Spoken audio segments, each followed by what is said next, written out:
पण घ्या त्याच्यावर तर चालतंय ते बघा त्याला गती किती असेल.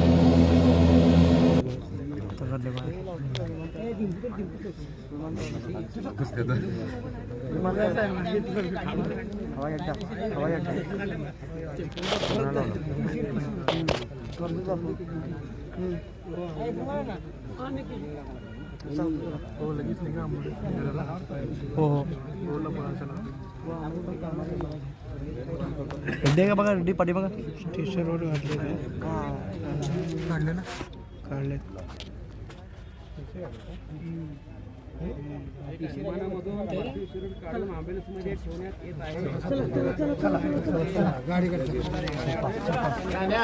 रेड्डी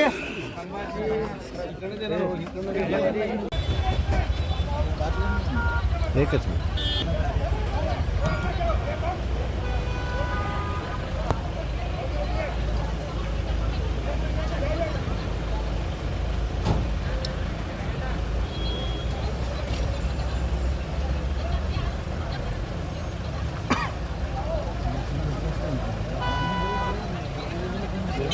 आपल्याला सुट्ट नाही.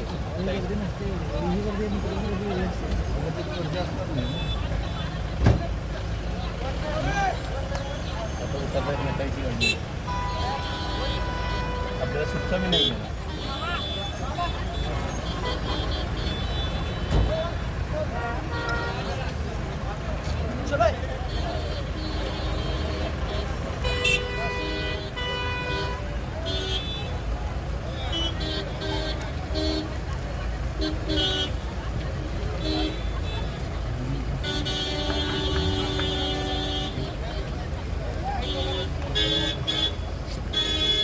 बसत नाहीये की महेशांना आपल्यामध्ये नाही आहेत.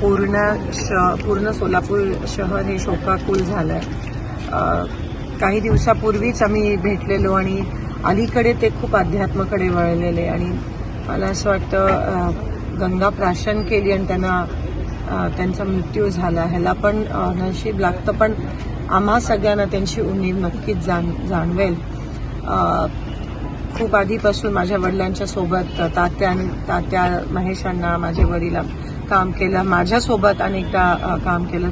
सोलापूरचे महापौर म्हणून काम, राजकारणात सगळ्यांसोबत एक चांगलं हसतमुख असं असणारं त्यांचं व्यक्तिमत्व.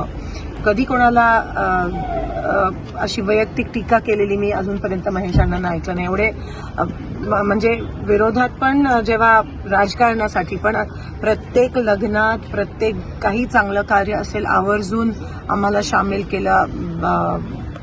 आम्हाला सगळ्यांना म्हणजे माझ्या वडिलांसाठी मुलासारखंच होतं कारण का तात्या एवढे जवळचे होते.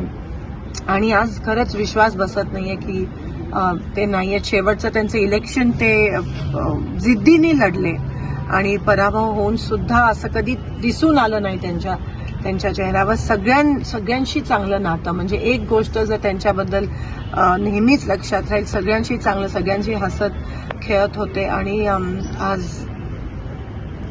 ते आपल्यात नाही आहेत. तर त्यांना श्रद्धांजली अर्पित करते. त्यांची पत्नी, त्यांच्या मुली, त्यांची मुलं त्यांच्यासोबत आम्ही नेहमीच आहोत आणि त्यांना त्यांच्या आत्मेत शांती मिळो अशी मी ईश्वर चरणी प्रार्थना करते. पण जी पोकळी त्यांच्यामुळे निर्माण झाली आहे सोलापूरच्या राजकारणात ती कधी कोणी भरू शकत नाही.